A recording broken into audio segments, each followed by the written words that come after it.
잘 오셨습니다. 반갑습니다. 우리 한번 옆 사람에게 인사할 때 앞뒤 사람하고 인사하고 잘 오셨습니다. 사랑하고 축복합니다. 한번 인사할까요? 시작. 잘 오셨습니다. 사랑합니다. 축복합니다. 우리 한 가지 더 감기 조심하세요. 아니 우리 집사님 한 분이 감기가 걸리셨는데 세상에 얼마나 이번 독감이 심한지 밤에 누워있어서 아파서 새벽 내내 서서 그 고통 때문에 밤을 꼴딱 새웠다는 거예요. 우리가 아무리 감기가 들어도 누워있지, 그 누워있었을 때 너무 아파가지고 서서 새벽과 밤을 지내는 경우가 없지 않습니까? 이게 체질마다 특히 요즘 감기들이 자꾸 독한 것 같은데 정말 오늘 이렇게 우리 성도님들 이렇게 건강한 모습으로 오게 된 거 너무너무 감사하고 앞으로도 무병무탈하시고 주 모실 때까지 건강한 모습으로 뵀으면 좋겠습니다. 잠시 좀 기도하겠습니다. 아버지 하나님, 오늘 날씨가 요즘 많이 기온차가 있고 우리 성도님들 가운데 감기, 독감으로 애를 쓰고 고생하시는 분들도 많이 계십니다. 하나님 보존하여 주시고 치료하여 주시고 깨끗게 하여 주시고 낫게 하여 주시고 성령의 불로 아버지 하나님 그 모든 병의 근원까지 도망하고 태워지시는 역사가 있게 하여 주시옵소서. 이 겨울에 우리 사랑하는 성도님들 육신과 영혼을 더욱더 우리 하나님 친히 지켜주시고 보존하여 주시고 건강하게 참 이 겨울 기쁨으로 잘 날 수 있도록 우리 성도님들 한 분 한 분 하나님이여 친히 지켜주시옵소서. 오늘 병중 가운데 이 교회 예배를 사모하지만 나오지 못한 영혼들 많이 있는데 주님이여 그 영혼들에게도 이 시간 친히 함께해 주셔서 하나님을 사모하는 그 마음에 성령께서 친히 주장하시고 역사하여 주시옵소서. 아멘. 감사하고 예수님의 이름으로 기도하옵나이다. 아멘. 오늘의 말씀의 사건을 영화나 드라마로 만든다고 하면 정말 이토록 역동적이고 감동적인 장면을 또 어디에서 볼 수가 있을까요? 그림으로 그려도요 정말 아름답다고 할 수 있습니다.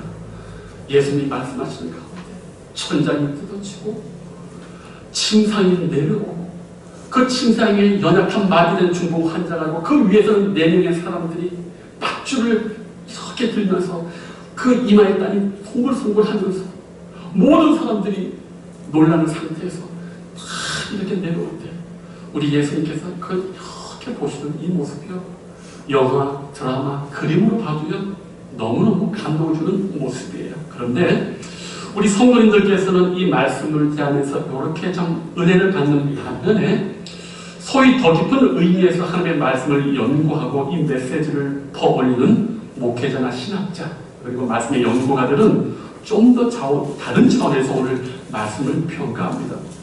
그분들의 한결같은 주장이 뭐냐 하면 오늘 중풍병자를 고치시며 하신 예수님의 어떤 말씀은 기독교가 왜 다른 종교와 근본적으로 다른지를 명확하게 나타내 주고 있다는 말이 있다는 거예요. 더 쉽게 말하면 예수님의 어떤 말씀은 여타 다른 어떤 종교의 창시자나 그 어떤 사람도 예수님과 같은 말을 한 적이 없다는 겁니다. 여기에서 우리 기독교의 예외성, 독특성, 초월성을 전무후무한 유일한 하나님의 종교인 것을 알 수 있다고 말합니다. 도대체 무슨 말씀일까요? 궁금하지 않으세요? 네, 정답은 죄 사함입니다. 모든 종교가 가지고 있는 근본 사상은요 죄와 죄에 대한 교리는 다 같이 가지고 있어요. 그런데 그 죄에 대해서 오직 기독교의 예수님만이 나는 이 죄를 사할 권세가 있다라고 유일하게 말한다는 거예요. 이 죄사함이 왜 중요하냐면 옛날 사람들은 특별히 병에 걸렸을 때 육체의 병으로만 끝나지 않고 이 병은 언제나 영적인 죄와 항상 연관이 있다고 생각을 했어요. 그래서 죄를 지면은 언제나 그 죄책감이 이렇게 마음에 왔다고 그 다음에 자기가 알지 못한 죄로 해서 내 육체의 질병이 있지 않을까 하는 두려움을 항상 같이 가지고 있었어요. 그렇기 때문에 오늘 예수님께서 중풍병들을 고치실 때 가장 먼저 하신 게 뭐냐면은 내 죄 사함을 받으라가 언제? 먼저 선포되어 있습니다. 그리고 이 죄의 문제가 왜 중요하냐? 이게요, 죄책감이요, 이 심리적으로도 그렇고 임상적으로도 그렇고요, 이 죄책감은 우리의 몸, 정신, 영혼까지 동일하게 파괴한다고 합니다. 전부 다는 아니지만 몸의 질병이 인간이 느끼는 죄책감에 아주 큰 영향을 받는다고 해요. 이 죄책감은요, 내 양심을 쉴 새 없이 두들기고, 또 사탄은 그런 우리의 생각 속에 자꾸 부정적인 생각을 심어 참된 기쁨과 감사의 마음을 빼앗곤 합니다. 자, 이제 그렇다면 우리는 오늘 이 중풍병자와 4명의 친구들의 이 믿음을 통해서 이 위대한 기독교의 이 죄사함의 은총이 구체적으로 어떻게 우리에게 오고, 또 이 영적 죄사함의 은혜가 어떻게 질병을 회복하고 이렇게 하는지를 오늘 한번 말씀을 이렇게 살펴보면서 우리가 귀한 진리의 빛을 한번 경험해 보기를 원합니다. 자, 오늘 이 말씀을 통해서 우리가 죄사함의 은총으로 가기 전에 성경이 우리에게 말한 대로 먼저 순서대로 짚고 넘어가야 할 문제가 있어요. 그게 뭐냐면, 첫째로 이 죄사함의 풍성한 은혜를 받고자 예수 그리스도로 나아갈 때 우리 앞에 방해물이 있다고 성경이 말합니다. 그런데요, 그 방해물이요, 성도인 우리일 수 있다고 얘기를 하고 있어요. 어떤 성도가 예수를 만나서 그분의 은혜의 축복을 받으러 가고자 애를 쓰는데 정작 알게 모르게 그 사람을 낙담시키고 그 사람의 길을 막아선 사람이요, 우리일 수가 있다고 오늘 성경이 말하고 있어요. 볼까요? 2장 3절 4절입니다. 우리 제가 한번 읽어봅니다. 사람들이 한 중풍병자를 4사람에게 메워 가지고 예수께로 올세. 누구 때문에? 무리들 때문에. 중풍병자가 지금 예수님께 가고자 하는데 누구 때문에 지금 못 간다고요? 무리들 때문에. 예수 그리스도의 은혜와 축복의 병고침을 누구보다 간지러워서 그분께 나아가서 열망하는 그 중풍병자가 있었는데, 이 사람 앞에 장애물이 놓여져 있어요. 사탄이 아니에요. 마귀가 아니에요. 못된 짐승들이 아니에요. 삶의 고난과 걱정과 두려움이 아니라 어떤 사람들 때문에 방해받아서 지금 못 가고 있어요. 어떤 사람이요? 공교롭게도 여기 예수님을 사모해서 열정을 내어 시간을 낸 사람들, 이 사람들 때문에 지금 주님 앞에 못 가고 있어요. 불신자들 때문에 못 가는 게 아니에요. 여기 무리들은 누구보다도 경건하고 누구보다도 하나님을 중심으로 섬기는 사람들입니다. 믿기지 않지만 우리 같은 신자들이에요. 그 무리가. 예수님의 은혜와 병고침이 필요한 이 불쌍한 사람이 정작 성도들 때문에, 어떤 성도들 때문에 예수님께로 가지 못하는 이 기막힌 현실, 우리가 한번 생각해 본 적이 있습니까? 나 때문에 어떤 성도가 은혜를 못 받고 있다는 것, 나 때문에 어떤 성도가 시험을 들어 주를 떠난다는 것. 공교롭게도요, 이 중풍병자를 막아선 사람들의 몇 명은 대단한 충성과 헌신과 봉사를 가지고 있는 사람입니다. 그런데 그 충성과 열심 때문에 원치 않는 비극적인 일이 발생하는 거예요. 앞만 바라보느라, 주님을 따라가느라 열심히 애를 썼는데 문제는 내 뒤에 따라오는 성도, 내 옆에 있는 연약한 성도를 미처 바라보지 못하고, 그가 어찌됐든 나의 열심 때문에 지금 주님 앞에 가지 못하는 불상사가 지금 벌어지고 있어요. 무리들 때문에. 제가 예전에 말씀드린 적이 있지요. 우리와 열심과 충성은요, 영성적인 측면에서 너무나 훌륭하고 좋은 거예요. 그런데 한 가지 약점이 있어요. 헌신과 열심 안에는 공격성이 들어있어요. 이것을 이해하지 못하고 열심을 내고 충성을 하다 보면 그 주위 모든 사람들이 전부 다 상처받게 돼 있어요. 본인은 하나님을 향해 애를 쓴다고 하지만 정작 주위 사람들은 하나님의 은혜를 못 받고 다 시험 들게 돼요. 교회 충성스러운 일꾼들, 열심인 분들은 꼭 이 점을 명심해야 됩니다. 제가 늘 조심하는 게 이거예요. 이것의 위험한 점을 사도 바울이 어떻게 간파하고 남겼냐 하면, 고린도전서 9장 27절에 내가 내 몸을 저 복종하게 함은 내가 남에게 전파한 후에, 내가 남에게 전도한 후에 오히려 자신이 하나님 앞에 도리어 버림을 당할까 두려움이 뭔 말이에요. 사도 바울은 누구보다도 하나님 향해 불타올랐던 사람이에요. 그런데 그는 자신의 불꽃 안에, 그 열심 안에 어떤 연약한 성도들 시험에 빠지게 하는 공격성을 지금 인식하고 있는 겁니다. 그래서 이 말씀을 하는 거예요. 더 중요한 건 사도 바울의 고백으로 말하면 이 자신의 열심과 이 안에 내재된 공격성으로 인해 가지고 만약 성도가 생명의 길에서 도태되면 하나님이 그 생명의 값을 자기에게 묻기 때문에 내가 하나님 앞에 버림받을 수가 있다고 지금 고백하는 거예요. 얼마나 사도 바울이 열심을 내면서도 이걸 조심하는지 우리가 깨달아야 되는 거예요. 그래서 제가 우리 열심 있는 분들은요, 정말 사도 바울이 보였던 모범과 우리 예수님이 보였던 모범을 언제나 기억을 해야 돼요. 우리가 왜 성경을 보는 줄 압니까? 예수님처럼 살기 위해서 보는 거예요. 이거 안 보고 열심을 내면 언제나 교회는 상처투성이가 되는 거예요. 왜? 성령의 원리, 섬김의 원리가 안 되기 때문에. 세상에서 통할 수 있어요. 교회는 통하지 않습니다. 제가 이런 것을 이렇게 보면은 세상에서는 이런 것들을 어떻게 말하면 리더십이라고 얘기하고요.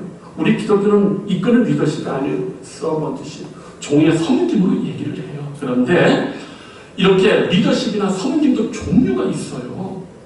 다 다양합니다. 저는 오늘 이 예수님의 이 섬김과 사도 바울의 섬김, 성도들에게 정말 함께 은혜의 길로 가고자 할 때 우리가 따라야 될 이 섬김을 한번 이렇게 어떻게 성도님들에게 좀 더 쉽게 말해줄 수 있을까 고민을 해봤어요. 그러면서 다음에 예화가 한번 생각이 났습니다. 깊은 통찰이 있는 것 같은데 한번 들어보시겠습니까? 혹시 이웃나라 일본의 전국시대를 통일에 이르한 세 사람이 있습니다. 그 세 사람의 이름이 누구냐면 오다 노부나가, 그 다음에 임진왜란을 일으켰던 토요토미 히데요시, 그 다음에 도쿠가와 이에야스. 이 세 사람이 전국시대를 완전히 통일합니다. 그런데 이 세 사람의 리더십 잘 알 수 있는 이야기가 하나 있어요. 그게 뭐냐면 두견새가 울지 않으면, 서쪽새라고도 번역할 수 있어요. 두견새가 울지 않으면 어떻게 할 것이냐? 이 세 사람의 각자의 대답이 이래요.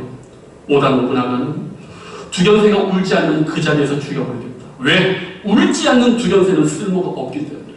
그런데 임진왜란을 일으킨 도요토미 히데요시는 두견새가 울지 않으면 어떻게 해서라도 울게 만들겠다라고 했어요. 모든 지략과 지혜를 써서 어떻게 하여금 그 새를 울게 만든다고 했습니다. 그런데 도쿠가와 이에야스는 두견새가 울지 않으면 울 때까지 기다리겠다고 얘기했어요.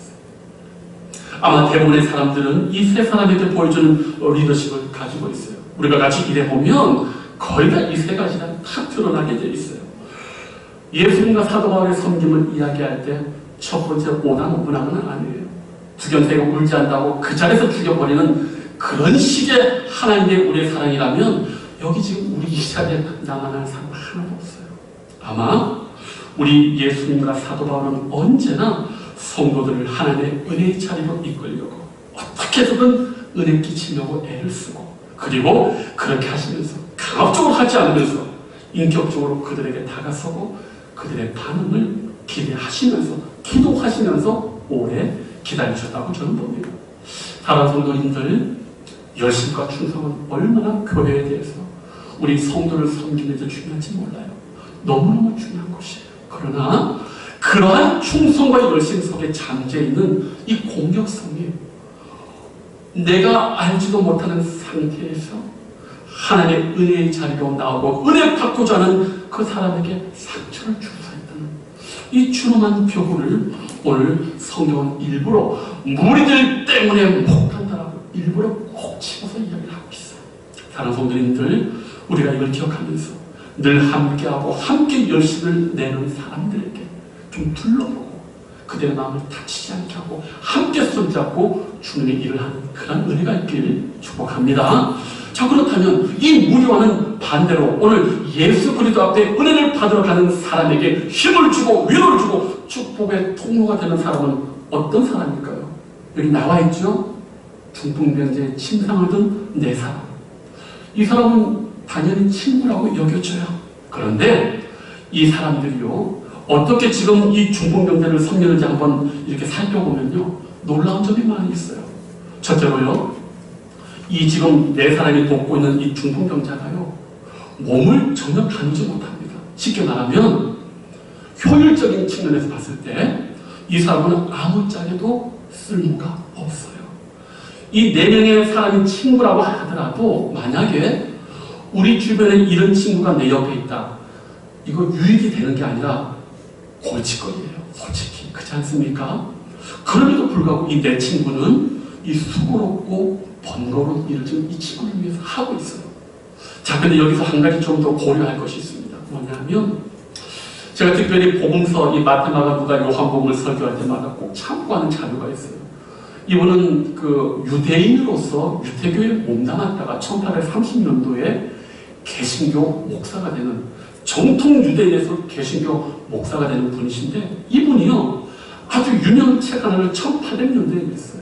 이분의 책은 지금 130년이 흘렀는데도 불구하고 심지어 성경을 특히 마태마가 누가 요한을 주석하고 강해하는 신학자들조차도 이분, 이 목사님의 이 4권의 아주 두꺼운 책을 참조할 정도로 이분이 성경에 나타나 있는 유대의 배경, 그 다음에 한 예수님 하신 말씀을 아주 근본적으로 잘 이해하는 사람이에요. 그런데 이분이 오늘 이 중풍병자를 고치시는 이 이야기를 쓴 것 중에 저에 이렇게 눈에 띄는 게 하나가 있습니다. 뭐냐면 지금 이 일이 언제 벌어졌느냐를 저는 이렇게 말해요.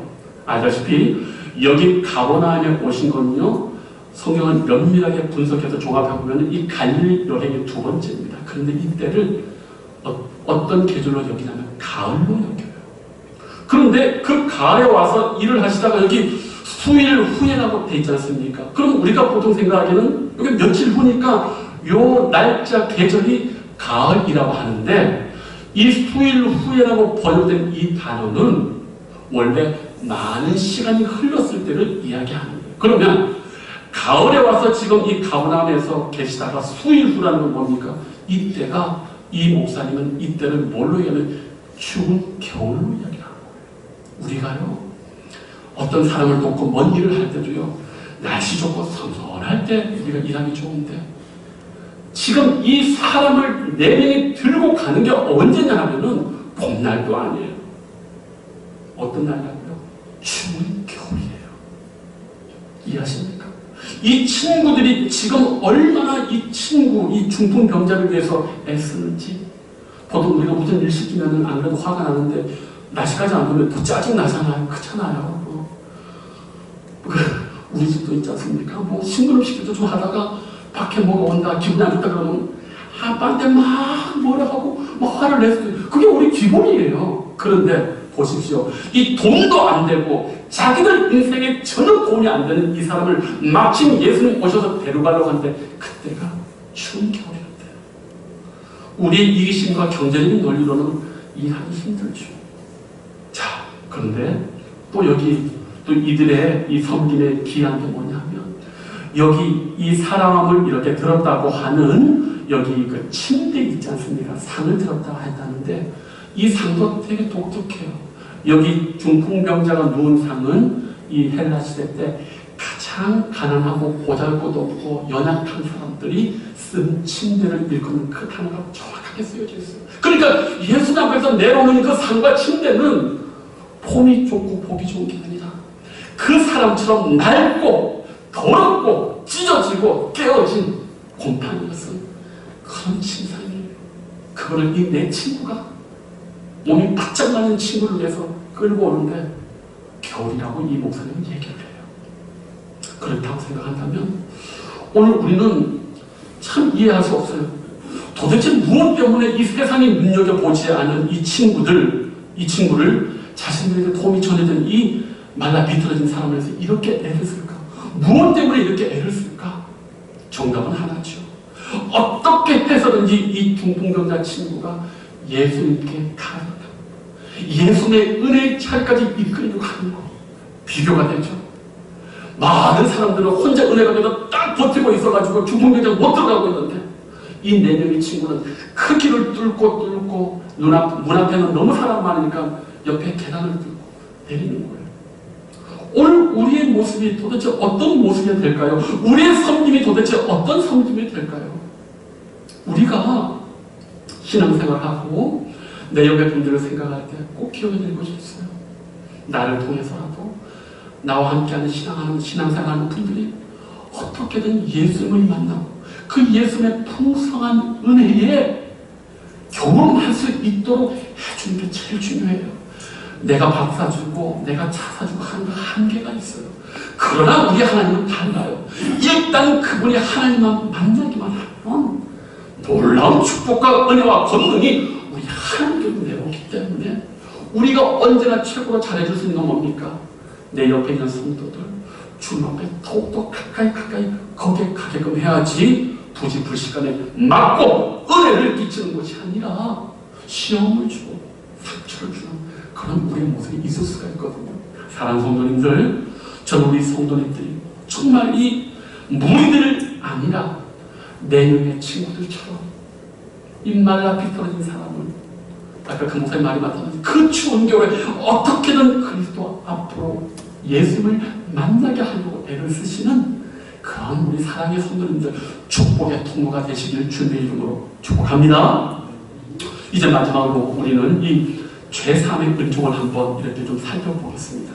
자, 우리 2장 5절 말씀을 다 같이 한번 읽어볼까요? 도대체 이 죄사함이 어떤 특징이 있고 어떤 복락이 있는지 우리 5절 다 같이 한번 읽어봅니다. 시작! 예수께서 그들의 믿음을 보시고 중풍병자에게 이르시되 작은 자야 내 죄 사함을 받았느니라 하시니, 여기서 우리가 진지하게 보면요 이거 아주 심각해요.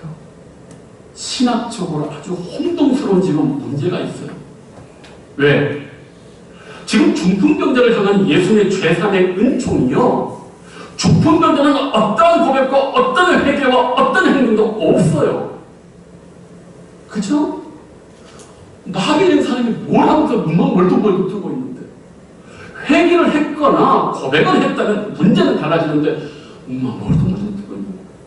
게다가 예수님이 이 중풍병자를 고치기도 죄사함하고 고치던 그들의 믿음으로 중풍병자의 믿음을 보신 게 아니에요. 친구들의 믿음을 보시고 고쳐주신 거예요. 그러면 오늘 우리 가운데 가족 중에서 하나님 안 믿는 사람이 있잖아요. 내 사랑하는 자식들 교회 안 나는 친구 있잖아요. 그럼 나만 잘 믿으면 나의 믿음 보시고 우리 하나님께서 내 가족들을 다 구원해 주실까? 이 중풍병자 내 사람의 믿음을 보시고 중풍병자를 고친 것처럼 그렇게 이해할 수가 있지 않습니까? 대단히 심각한 문제예요. 자, 이 상황을 도대체 어떻게 이해해야 될까요? 아니, 십자가에 달려 돌아갔을 때도 그 옆에 있는 마지막 그 강도가 뭐라고 했습니까? 주여, 나를 기억해달라고 회개 고백하잖아요. 분명한 회개 태도가 있잖아요. 근데 여기 지금 이 중풍병자는 그거 하나도 없어요. 오히려 믿음은 옆에 친구들의 믿음이 더 좋아. 근데 왜 그들의 믿음을 보고 이 중풍병자에게 죄를 사하고 고쳐주시냐고요. 게다가 더 놀란 건 뭐냐, 오늘 이 일을 통해서 하나님께 영광이 드러났다고 지금 이 표현을 12절에 해요. 우리 지난주에 요한복음을 보면 예수님의 영광, 메시아로서의 영광을 첫 드러낸 것은 가나의 혼인잔치예요. 그런데 오늘 이 중풍병자의 이 일을 통해서 하나님의 영광이 드러났다고 아주 주목할 만한 이런 말은 아무나 쓰는 게 아니에요. 정말 이 사건이 하나님의 은혜와 위대한 영광을 드러낼 때만 이 단어를 쓰게 되어 있어요. 그런데 우리는 혼란스러워요. 말도 못하고 눈만 뽀끔뽀끔 하는 자, 회개의 빛이 전혀 보이지 않고 어떤 돌이키는 행동도 없는 자에게 예수님이 죄사함을 선포하시고 나중에 일어나 걸어가고 얘기하시는 거예요. 여기에는 많은 함의가 담겨져 있는데 오늘 이것을 이해하려면 이걸 좀 어렵지만 좀 들으셔야 돼요. 여기 뭐냐면 제가 아까도 말했다시피 기독교가 전체 이 세상의 어떤 종교와도 예외적인 것은 뭐라고 했다고요? 죄를 사하는 권세가 유일하게 우리 주 예수님에게 있다고 했어요.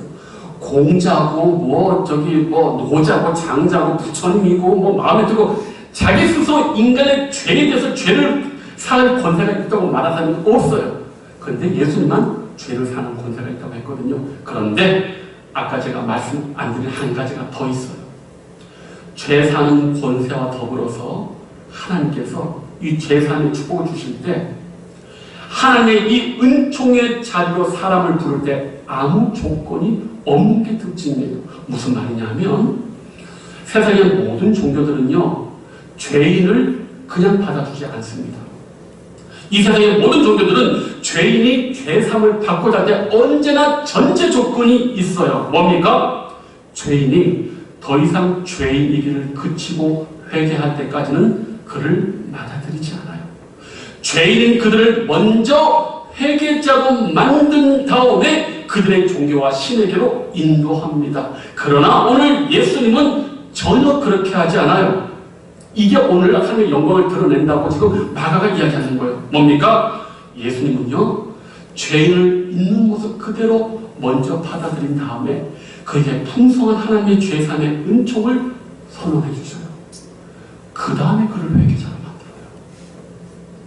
이해되십니까? 여기 어떤 차이가 존재합니까? 순서가 반대예요. 왜 그럴까요? 왜 예수님은 이 사람이 회개하고 나서를 보고 이렇게 고치지 않을까요? 이렇게 당연히 이유가 있죠. 왜? 죄로 인해서 사람이 죄인이 되면은 하나님 앞에 회개해야 된다는 영적 지각이 없어져요. 돌이킬 능력이 없어요. 왜? 죄의 병균이 그 영혼에 회개할 수 있는 모든 신경세포를 갉아먹어가지고 하나님에 대한 생각, 두려움, 경건에 대한 감각을 전혀 느낄 수 없기 때문에 원래 죄인을 하나님께 돌이킬 수가 없는 거예요. 그러니까 오늘 성경의 이 중풍병자가 정확히 좋은 예시예요. 여기 오늘 우리는 중풍병자라고 쓰여진 이 성경의 원래 단어가요, 중풍병자가 아니에요. 그냥 마비된 자예요. 몸이 마비되고 감각이 마비되고 정서가 마비되는 어느 것 하나 제대로 작동하지 못하는 영적인 생각, 감각, 지각 전부 다 마비된 사람. 이런 사람은요, 죄를 인식할 수 없어요. 합리화할 뿐이지. 하나님을 믿지 않을 뿐 아니라 하나님이 없다고 하는데 그런 마비된 영혼이 어떻게 회개를 해요? 그런데 우리 예수님 이걸 알고 어떻게 하시느냐? 먼저 이 사람을 그대로 받아들여요. 그러면서 놀랍게 사랑과 자비를 베풀어요. 교제하십니다. 그리고 그들에게 예수님 천국 복음과 하나님을 인식하게 만들어요. 천국 복음 안에 하나님의 놀라운 초대와 축복을 그들에게 주시고 선포를 하셔요. 이때요, 죄인들이 이 환대와 사랑과 자비를 딱 경험하는 순간 내가 이런 하나님의 축복을 받을 만한 사람이 아닌데 이 위대한 축복을 받는구나 라고 하는 그 순간에 이들이요, 성령에 대해서 감각이 살아나고 자기가 죄인 것이 드러나고 그제서 그때가 그들이 회개를 하게 됩니다. 이 순서가 지금 오늘 여기에 나와 있는 거예요. 그래서 오늘 우리 예수님께서 중풍병자를 향해서 죄사함을 먼저 선포한 이유가 바로 이겁니다. 기독교 복음은 바로 이런 거예요. 온 세상을 향해서 예수께서 십자가의 피를 흘려주셨으니 당신의 죄를 위해 주님이 피를 흘려주셨으니 이 죄사함을 받으라는 거예요. 그런데 감각적으로 영적으로 죽어 있는 사람들이 처음에 어리벙벙하다가 이 놀라운 축복을 딱 받는 순간 자신의 전인이 회복되고 그것이 너무나 감격스러워서 나타나는 그제서야 행동이 뭐냐면은 바로 그것이 회개예요. 하나님의 놀라운 축복, 이 세상에 어떤 종교가든 다 나를 죄를 지적하고 나를 멀게 하는데 예수님만은 그대로 받아들이고 놀라운 말씀하셔요. 너 하나님의 자녀다. 너 하나님의 백성이다. 어느 누구에게도 영접 땅에 보지 못했는데 그 죄인이 자신이 죄가 있는 그대로 예수님께서 그를 영접하시는 거예요. 죄를 지적하지 않으시면서 하나님의 풍성한 축복을 주십니다. 그때에 죄인들은 깜짝 놀라면서 이 하나님의 축복을 받는 순간 내 죄가 보여지게 되는 것이고 거기에서 내가 죄인이라고 하나님 앞에 회개를 하게 된다는 거예요. 이것이 바로 오늘 하나님의 영광이고 죄사함의 은총이 우리에게 전달되는 방식이에요. 사랑하는 성도님들, 우리가 하나님의 축복과 은혜가 깨달아지는데 절대 맨정신으로 되지 않습니다. 안 돼요. 이게 복음이고 우리 예수님의 전도 방식이었어요. 전도하다 보면 많은 사람이 저에게 이런 말을 합니다. 목사님, 술, 담배 못 끊었습니다. 이거 끊고 교회 가겠습니다. 술, 담배가요, 마약보다도 어려워요. 습관이 고착되니까 어렵습니다. 그럼 제가 무슨 얘기를 한 줄 압니까? 그 모습 그대로 오셔서 축복받고 은혜 받아야 끊어질 수가 있는 거예요. 끊고 교회에 온다는 건 순서가 잘못돼서 끊을 수 없어요. 하나님의 축복을 받고 은혜를 받지 않으면 못 끊는 죄는 그래서 하나님의 은혜와 감사가 없으면 못 걷게 돼 있어요. 있는 모습 그대로 하나님이 나를 영접하시고 축복 주면 그대로 받으세요. 그러면 그 축복이 내 영혼을 가득 찰 때 그제서야 이 죄를 끊게 되는 힘이 거기서 생기는 거예요. 그래서 우리가 전도할 때 있는 모습 그대로 오십시오. 당신이 얼마나 하나님의 사랑을 받는지 기억하십시오. 이걸 얘기해 주세요. 아셨죠, 여러분? 이 말씀이 그래서 복음의 위대함이고 이 예수님의 이 사역이요. 누구의 영광을 드러냈다? 하나님의 영광을 드러냈다. 전 세계에 딱 나타나셔가지고 내가 하나님이다 하고 나 믿지 않는 이스라엘 저기 이슬람 싹 죽여버리겠다 하는 하나님의 영광 나타나는 천만의 말씀. 예수님은 그런 식으로 하나님의 영광 나타난다고 안 하셨어요. 죄인을 향하여 전적인 축복과 은혜를 주었을 때 그 하나님의 초대를 받아들고 그것에 감동하여 자신의 영혼의 죄가 보이고 그제서야 회개하는 그 모습이야말로 우리 하나님의 영광이라고 얘기하는 겁니다. 어떻습니까? 이 말씀이 얼마나 영적으로 깊이 있고 우리의 생각을 완전히 전복시키는지 우리가 어떻게 이 교회 안에서 저 바깥의 사람들을 대하고 전도하고 믿음의 사람들과 함께 신앙생활을 할지 여기에 아주 일목요연하게 집중해서 하고 있어요. 이 복음의 위대함 때문에 저와 여러분은 지금도 죄 많은 상태지만 여기에서 있을 수 있는 이유가 된 겁니다. 다른 성도님들, 이 좋은 예수님, 이 좋은 복음 저 바깥의 사람들과도 나누고 옆에 있는 우리 성도님들도 보면서 용납하고 사랑하고 좀 끌어안고 싫은 소리 좀 그만하고 지적 좀 그만하고 그가 원하는 대로 어떻게 해요? 좀 기다려 주십시다. 제가 원래 성적 대단히 급한 사람입니다. 우리 집안 사람들 다 알아요. 근데 목회하고 깨닫게 되니까 일단은 기다려야 돼요. 무조건 기다려야 돼요. 잔소리 지적하기 전에 무조건 기도하고 기다려야 돼요. 이거 필요해요. 사랑 성도님들, 우리 주위에 우리 중봉교 같은 분들 많이 있습니다. 영적으로 말리는 자 너무나 많이 있습니다. 그런 자들에게 거치고 방해자가 되는 게 아니라 이끌고 함께 끌고 주님의 은혜의 자리로 함께 여기 보십시오. 이 한 영혼을 인도하는데 몇 명이 달라붙었어요? 4사람이 달라붙었어요. 함께 연합해야만 한 영혼 붙을 수 있습니다. 우리 그런 귀한 은혜의 생기를 되시길 주님의 이름으로 축복합니다. 기도하겠습니다. 아버지 하나님, 하나님 향한 열심과 뜨거운 열정이 얼마나 우리에게 있습니까? 너무나 감사해 주십니다. 그러나 때로 그것이 주님께로 이끄는 한 사람 한 영혼을 시험에 들게 하고 주님께로 인도하지 못하는 우리를 보아하는 것도 보았고 떠나자는 오늘 우리는 복음의 영광도 보았습니다.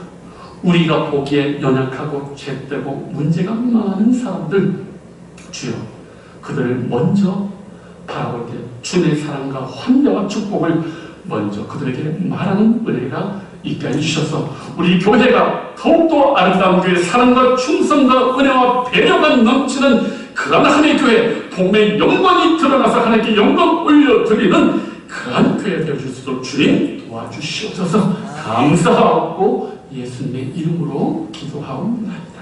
아멘.